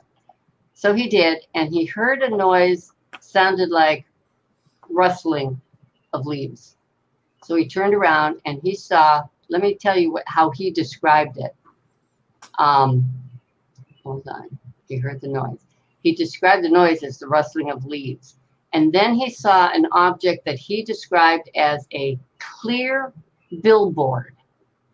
A clear billboard. A clear billboard. It was shorter than the trees, so it was below the tree line, and was twice as wide as it was tall. So this billboard type object was twice as wide as it was tall, and it was about 1 to 2 inches thick. So he could see all sides of this object. It had sharp, he was very specific. It had sharp, distinct edges, but was opaque. So that's what he was calling clear. Yeah. Its sides, its vertical and horizontal were fixed. It didn't change shape at all or size. And then it would rise to above the tree line and come back down. As it came back down, the bottom of it, he called it wrinkling, like if a sheet was touching the ground. Yeah. It would wrinkle. It did that 3 times, and then on the 3rd time, it moved over and did it again and moved over. And it hopped over, he said, about 100 feet each time until it was in the trees and he could no longer see it. He watched it for 1.5 to 2 minutes. This took place in about 2-minute time span. Really? His dad and the friend come running out of the woods and said, "What's going on?" He says, so he told them, but he says, "We heard, is there noise? What's the noise?" He goes, "Well, I heard rustling of leaves." He says, "We heard noise like a stampede of some kind of animal was running through." So now, they he didn't hear things. that. So the thing was gone by the time they came out. So they heard different. They sounds. heard different sound than he did. He heard a soft, like rustling of leaves, you know, in the wind or something. Do you think it was done so it wouldn't spook them? Who knows? You know what? We've got a case that I can mention with something like that of why something happened. He was credible. He was very credible. He was an educated man. And he had no reason to tell you this story other than No. That's a very good point. You know, these people have no reason to tell that story, but somehow they feel they have to. They've got to get it off their chest. They have to tell somebody. Yeah. And they probably could care less if you believe them or not, in all honesty. Exactly. He wasn't looking for an explanation of it, and I've never heard of anything like that before. You know, that we've never had a report like that. He had even drawn me a picture of what the clearing looked like and described it again with the hopping and the and such. He was an engineer with multiple degrees. I mean, he was an educated man. Wow. This is Matt. What should someone do when they think they see something unusual? Obviously, report it to MUFON, whether you think it's something really strange that you've never heard of. But we don't look at any reports as being not worthy of being reported. Right. On the MUFON.com site, I can't tell you exactly where it is, but across the top border, one of the drop downs says, "Report a sighting." Now, Watts has a saying that it might not be real to us, but it's real to them. Exactly. That's exactly right. So, you know, it doesn't matter. We take that approach on every investigation. Right. Exactly. Right. So you would fill out, there's a form you fill out, and it's pretty specific. They ask you for a short description, and then there's a place later for you to give more information. But it asks some personal information, how to contact you, and some people don't fill the whole thing out. And then we have to ask the questions. It asks about your vision. You know, do you have good vision, hearing, and stuff like that? And it does asks for an age. A lot of people don't want to put that in, but I ask them when I call. You know, can I ask you how old you are? You know, it doesn't make a difference on whether I believe you or not, but it's good to have as much information as we can. And I would like to add, and I'm sure you guys would feel the same way as what I'm about to say, is first step is make sure you're safe and you're in a safe location. That's on anything, paranormal, real life, UFOs, which is part of the paranormal. Make sure you're in a safe location. She feels pretty safe with me. Well, but you guys come after the fact most of the time. So, but if you see something like a big fireball coming down at you, don't sit there and try to fill out a form on. Oh, right. Yeah. Get out of the way. Get out of Dodge. Right. Right. And then go to MUFON and write things down, and then go to the police and let them deal with the aftermath. That's the steps: safety, MUFON, police. You had asked about if the quietness was so he didn't spook since he was a young kid. Mm-hmm. We had a case out at Presque Isle again, at the Perry Monument, if you're familiar with that area of the beach. I am. A gentleman saw a triangular object. It was at dusk, and he saw it as clear as day and ended up following it as far as he could. And there were other people in the parking lot, and nobody was looking up, and nobody saw it. And he didn't holler out either as to, hey, look. Right. And he doesn't know why he didn't holler up. It just didn't. Mesmerized him. Yeah, it mesmerized him. And he just didn't think to say, hey, are you seeing this too? He got into his truck and began to chase it. And he followed it until he ran out of road. Until he ran out of road, and it went out over the lake. So. But that was our very first case that we ever investigated. Now, your very first case, how excited were you? We were. Wow, we could hardly drink. No, it was kind of intimidating, though. Okay, are we going to do this right? And I think we did. We actually went to his house. A lot of our investigation interviews are done over the phone because they're far away from us, you know. But that one, so we did make arrangements to meet him at his house. He said, sure, come on over, you know, and we sat in his living room, and he even drew a picture of the shape of it and stuff. So. And I'm very big. I had worked for an intelligence agency at one point. I'm very good at reading body language, and I watched him. And when he was talking about it, he was very open. So, you know, open. Oh yeah, I saw this, and it was, you know. So he's very open to us kind of getting into his space, and he was very credible witness. Nice. So that was definitely a good thing for you guys. That was your first case. A good start, yes, definitely. And that's really where we began. Where see, I asked a lot of questions at that time, and she asked a few, but after that, I realized that it was better if she asked the questions because she's much less intimidating, and I can just sit back and listen and pick out things and enhance the investigation by really not saying a lot, just saying a little. Right. Now, I know in some older cultures, they would send the women and children first before the men would come in for the same reason that you're saying.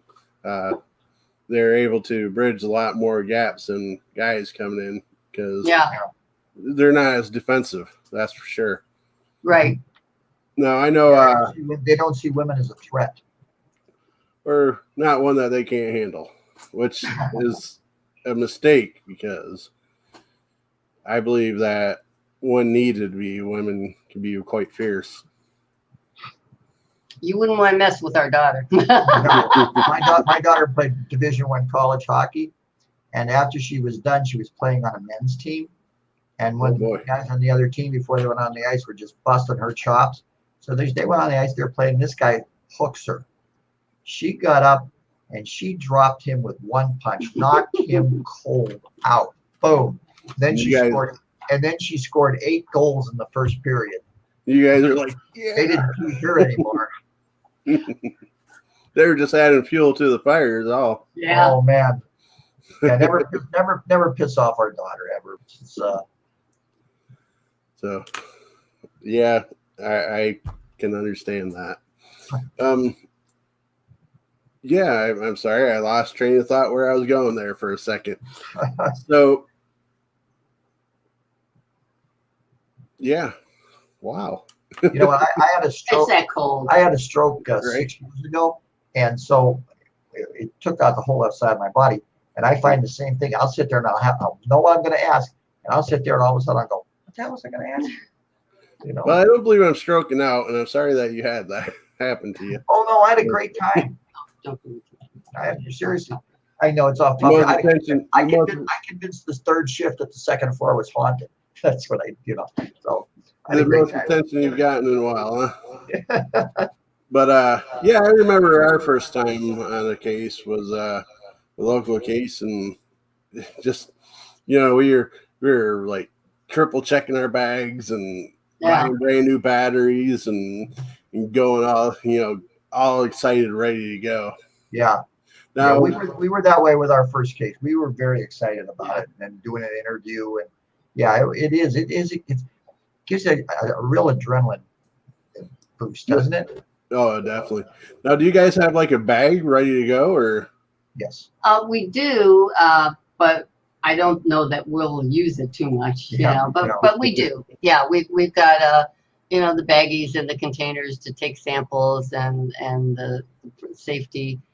We've got plaster Paris and bottles of water packed. So if there was something that we wanted to try and cast, if there was an impression or something like that. So yeah, we've got that ready.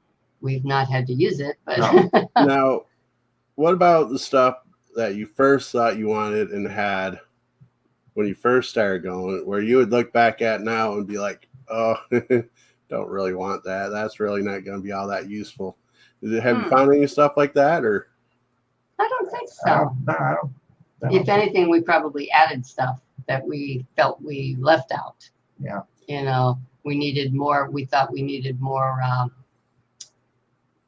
tweezers, or tongs, to pick. I don't think we had enough. So I'd rather have had more and been able to keep the one we used. For hot dogs. No. For so that it wasn't contaminated. Right. We could put it in with the sample.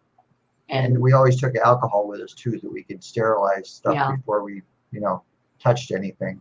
Right. But again, we haven't had to use it. Yeah. And we wish we would. Actually, we really would like. We wouldn't mind having to use it. Yeah. Right. We've got a camera. What you wish for. Pardon? Be careful what you wish for. Yeah, true. I mean, we would have 47 years ago, and we wished we were married. And here we are now. We always have a camera ready to. Besides my cell phone camera, we do have digital that we take with us. No, I was going to ask. Obviously, photography has come a long way from the 40s and 50s and such. So, I mean, a lot of things are being caught more often now. Yeah. But I did want to bring up the fact that the government's releasing stuff now, supposedly, that's supposed to be declassifying all this stuff, which they're still slow going, but I guess they're starting to come up. How do you guys feel about that?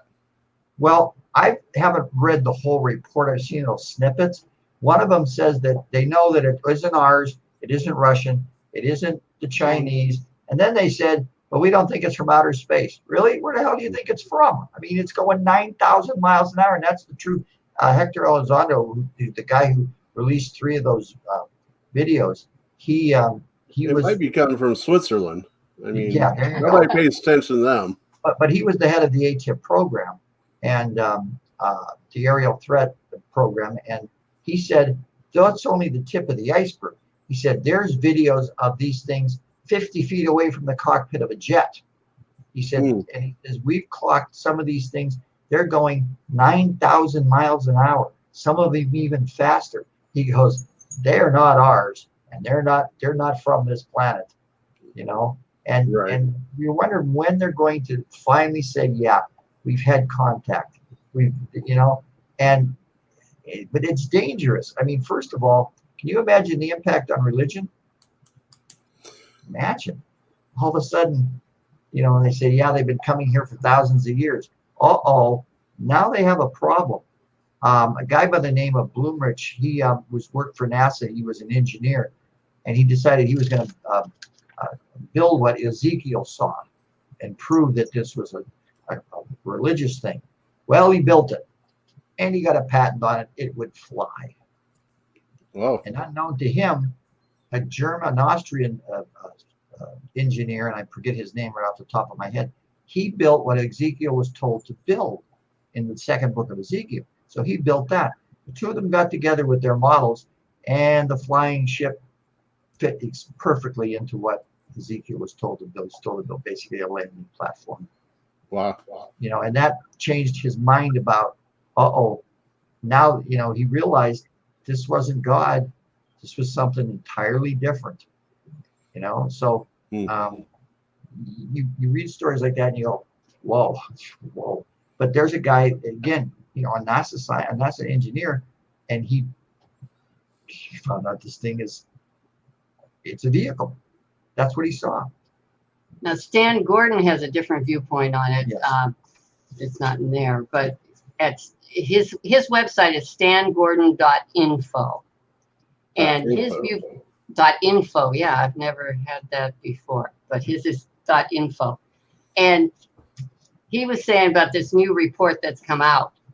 He says, yeah, it's military, but he says they're not going far enough. He says they're not mentioning this is happening not just to the military, you know, those that they're showing us. He goes, we're getting reports every day of daylight sightings, landings and stuff. He goes, and they're ignoring that. They're not mentioning that and talking about that. So he's saying they're still not going far enough. He just wrote a big article on his website, the stangordon.info. And with pictures and everything. Do you think that our government is doing so they don't panic people? Like, you know, that's his take on it. My theory is that something is coming and they can't stop it. And when it gets here, it's going to change the way people think. They're trying to maybe get out in front of it and kind of prepare people. Now that's my theory, and whether or not it's true or not, I don't know. But it's awful odd that all of a sudden we start releasing this stuff. And the other nations have released theirs a long time before this. Suddenly we're releasing this stuff. And one of the guys who worked on the program, he's the one that's releasing this stuff. And not only that, but the one that they released, it looks like a top. I don't know if you've seen these or not. The one looks like a top, okay? And there's a glow around it. And as this thing turns, the glow moves with it. It doesn't move inside the glow. The glow moves with it like it's part of the propulsion system or part of maybe a cloaking device that's malfunctioning.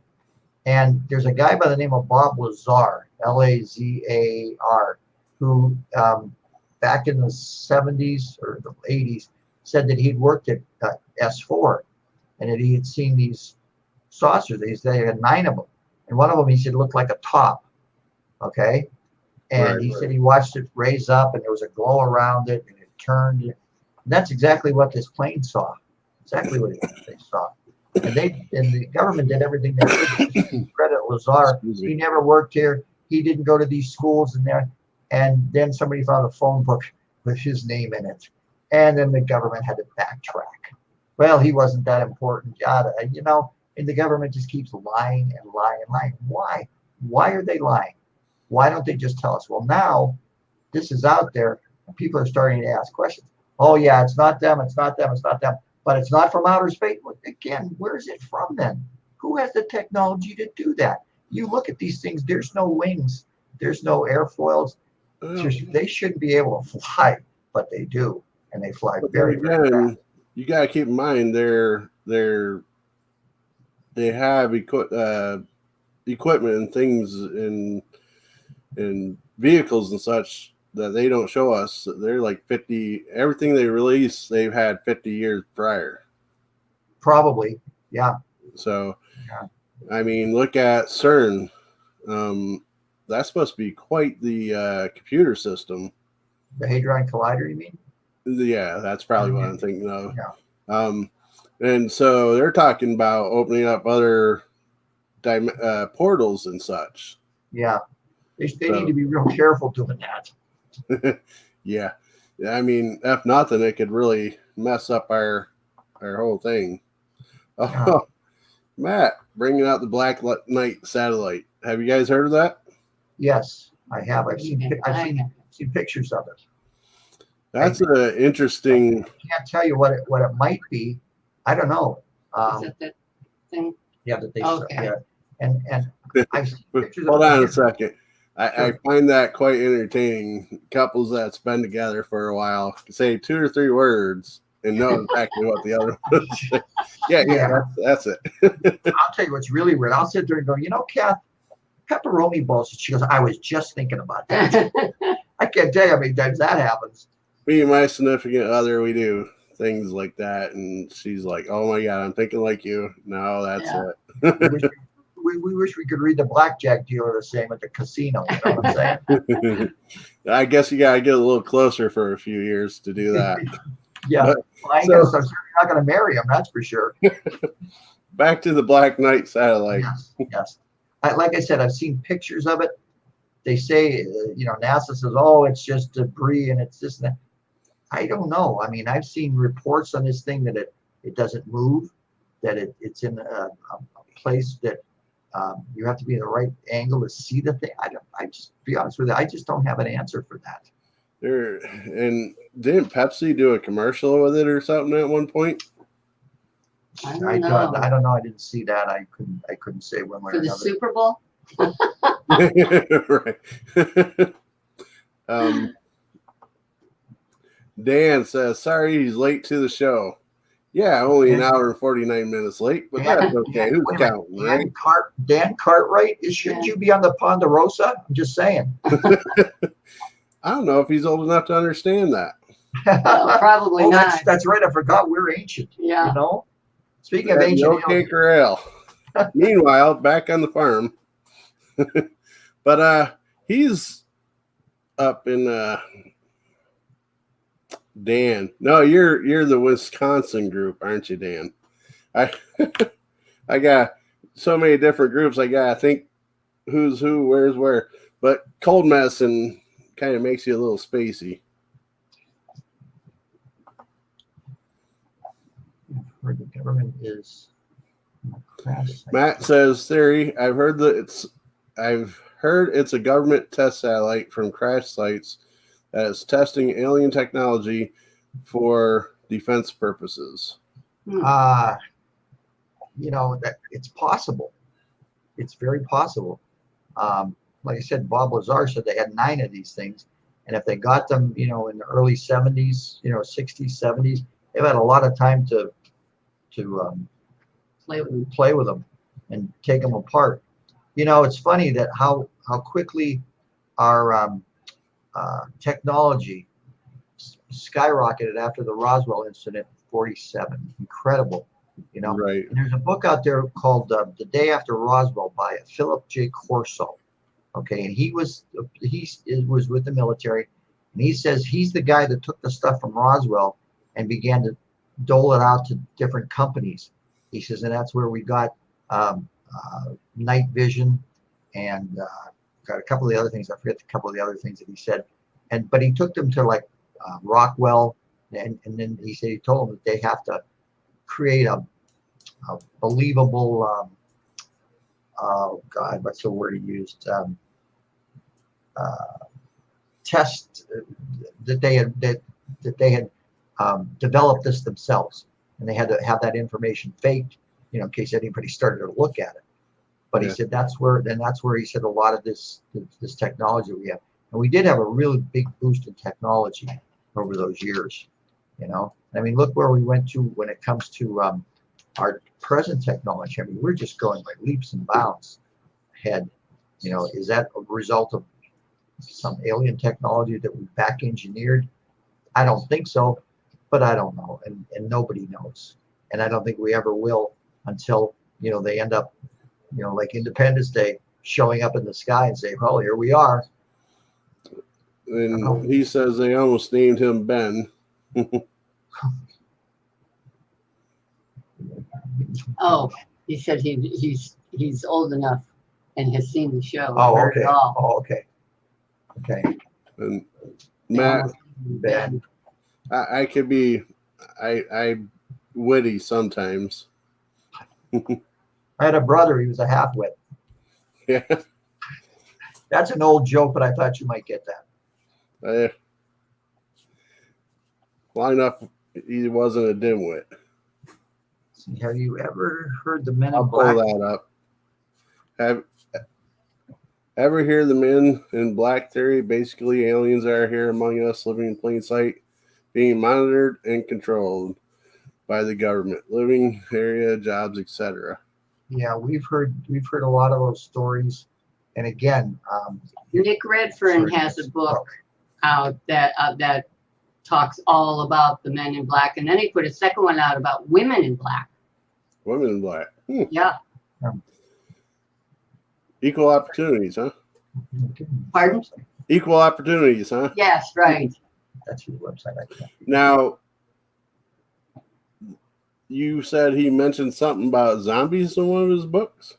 One of his books, yeah. He it gives a thing on the back here of some of the books that he's written. He's written more than 60 books. It's just a part-time hobby, huh?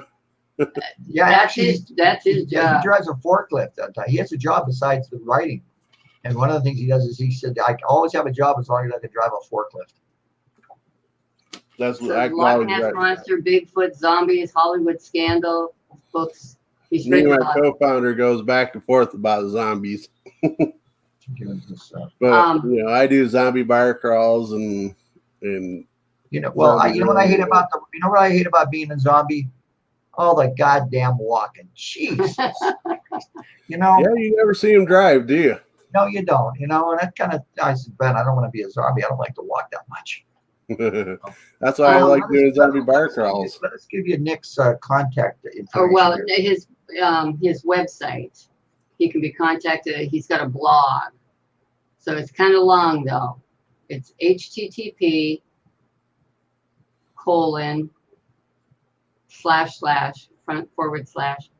Nick Redfern Fortean FORTEAN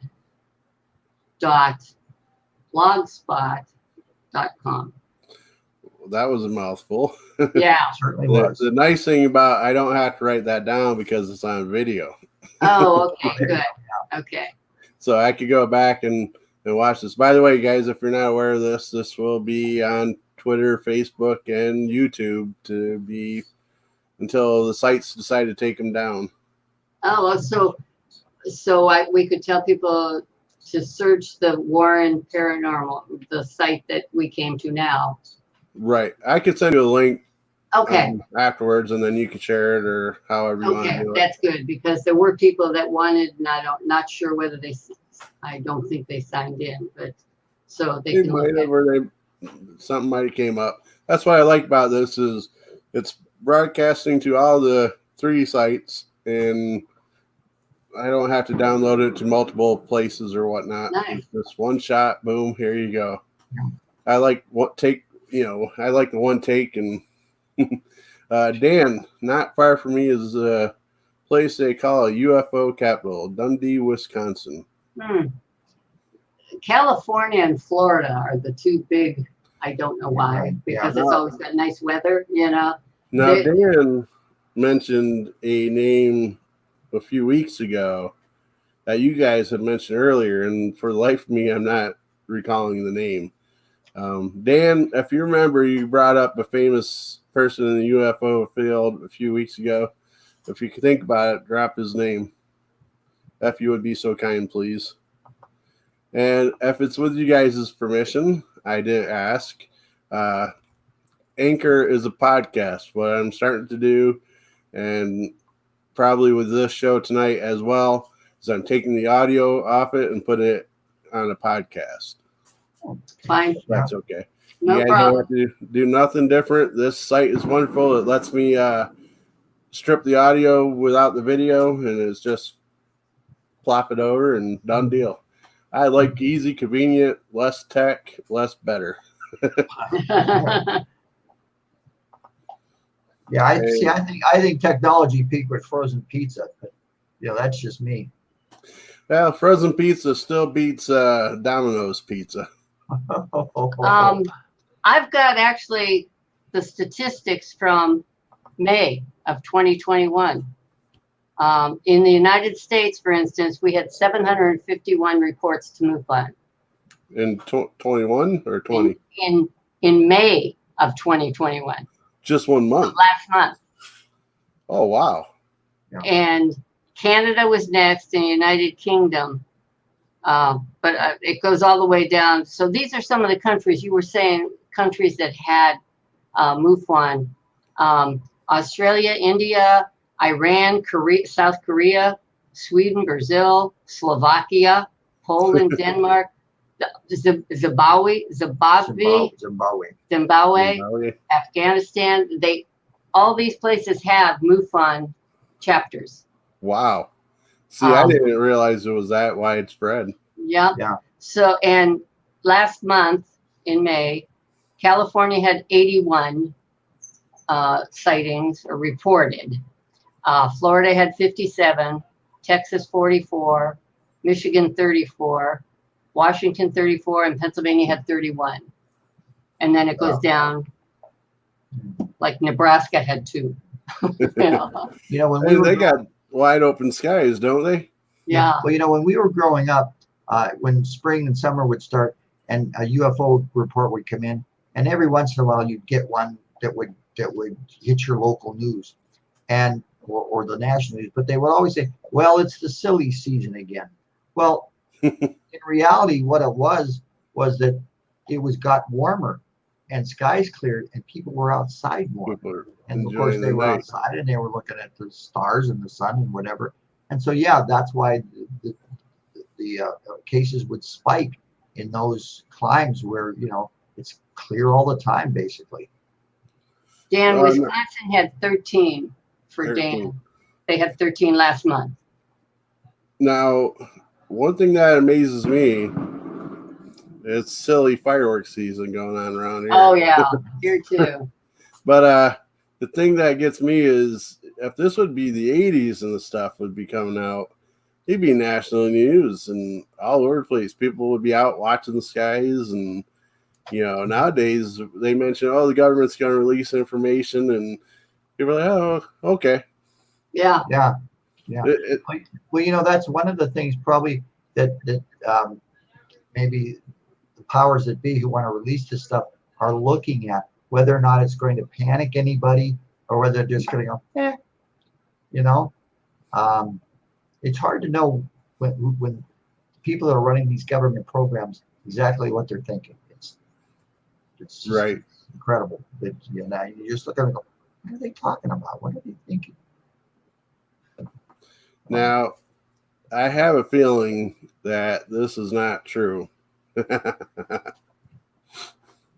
that? You just lost a subscriber.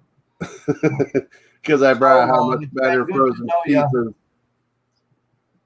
I brought up how much frozen pizza is better than Domino's. That's right. That's what that's about. Yeah. He's not gonna give up being around that easy. He still wants me around for next Friday. I'll definitely get you connected with him so you guys should. As a matter of fact, if you ever want us back on the program again, just you ask us and we'd be glad to come on. I definitely will have you guys back on. you're offering, I'm going to take advantage of it. That's for sure. And I will definitely reach out to these other people that you mentioned, Nick and Stan. Yeah, and mention our names too. Okay, you said Gordon, not Norton. I have it written down as Norton. Gordon, Gordon. I don't know where I got Norton from, so I'll scratch that off and get that right. And I think we'll wrap it up if that's okay. Yeah. My medicine is wearing off, and I'm starting to get a little spacey. But any last advice you could give people? Keep watching the skies. Keep watching the skies. Yes. We can quote an old movie. And if you do see something, please report it. Nothing is too impractical to report. There go our fireworks too. Yeah. Well, it's dark out now, or getting darker, so everybody's out. Yeah. I don't mind it so much this time of year, but we have this little island out back in the river, and and it seems like all summer people canoe down and camp back there, and next thing you know, fireworks going off, and it's like, I understand it's your weekend, it's your vacation or whatever. I understand that, but I got to work at 4 a.m. Exactly. So we're retired. We really feel for you. No, we don't. Not really. But we just thought I'd say that. You don't want to get up at 3 a.m. so you can make it to work on time? No. That's my typical work day and weekday. Yeah. That's why I was mentioning to Kathleen, I'll answer texts a lot quicker than I will phone calls because I'm either driving or. We had a case of a truck driver who started out on. Save it for the next time. Yeah, we'll save it for the next time. We'll save it for next time. There you go. I'll have to pull it out to refresh our memory of it. Yeah. Sounds good, guys, and I appreciate you. Just sent a link to you, Scott. Yeah, and thank all of you people that ask questions and were listening out there. I hope you had a big audience tonight. Yeah, a fairly good size. I've noticed lately that the numbers aren't matching up on what they show me, so I don't even pay attention to that anymore because. Okay. Well, we passed the word among all of our friends, and Nick put it on Nick Redford put it on his website. Stan Gordon doesn't have a Facebook page, but he did say that he was going to contact people to come and listen to the show. So awesome. And I will definitely send the link to you guys so you can pass along. And if you guys want to rewatch it or whatever, however that works, I mean, that's what I like about this is it's far-reaching. Like with the video, it'll be on Twitter, Facebook, and YouTube. And now with the podcast, I mean, I'm linked up to 6 different sites like Google, Spotify, and Apple, and a couple others. So I mean, who knows how far that'll reach. So hopefully, if you guys will say your email out loud again and your names, so if people are listening to this, they will. Kathleen and Fred Lane, and email is mtnest78@aol.com. That way, if people are listening to it on a podcast, they won't see it going down across. Okay. They know how to contact you. And I'll try to leave links wherever I can. Okay. So, and well, thanks for having us. It was a lot of fun. And it was great. And informative. Great meeting you. Yeah, it was great meeting you. And it was great meeting, was it Matt? No, Matt. Yeah, and Dan. Everybody, though. Yeah, we're glad you come. We hope you had a good time, and hope you learned something and found something interesting at least. Yeah, they learned not ever to have us on the air. That's what they learned. No, I have a feeling you guys will be reoccurring guests. As long as you guys keep us happening, I'll keep sending the invite. And I appreciate you guys' time, and I definitely had a lot of fun. That's for sure. Well, thank you very much for having us. Yes. And I wish I was a little more. I wish I was a little more clear-headed, so I could have been more focused. I thought you did a great job. I thought you did a wonderful job. You had some pertinent questions. I thought you did a great job. Well, thank you. Hopefully, I asked things that you haven't heard before and made you think of a few different things. Yep. It was definitely good. Yes. I think the dog needs let out. Yeah. All right, guys. Well, thank you very much, and you all enjoy the rest of your weekend. Thanks. You too. Bye now. Bye-bye.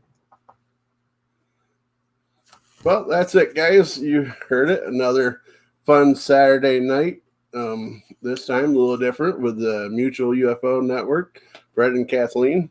All their information you've seen throughout the show. Wow, I learned quite a bit. Stuff that I haven't heard before, and a couple things I've heard of, but was given new information on. So that was really awesome. So with that being said, it's time for me to take my cold medicine and probably go to bed here before long if the fireworks let up. Matt, Dan, and everybody else that joined in, really appreciate it. With that, I am out of things to say. So I know I plan on being on Matt's show. I'll try to get the link set up next Friday. I'm not exactly sure the time. I believe he goes on normally around 9 o'clock at night, so it should be somewhere around there. I'll definitely get the information out for you guys to so you can tune in and ask questions and such. So with that, have a great weekend, and I will talk to you all soon.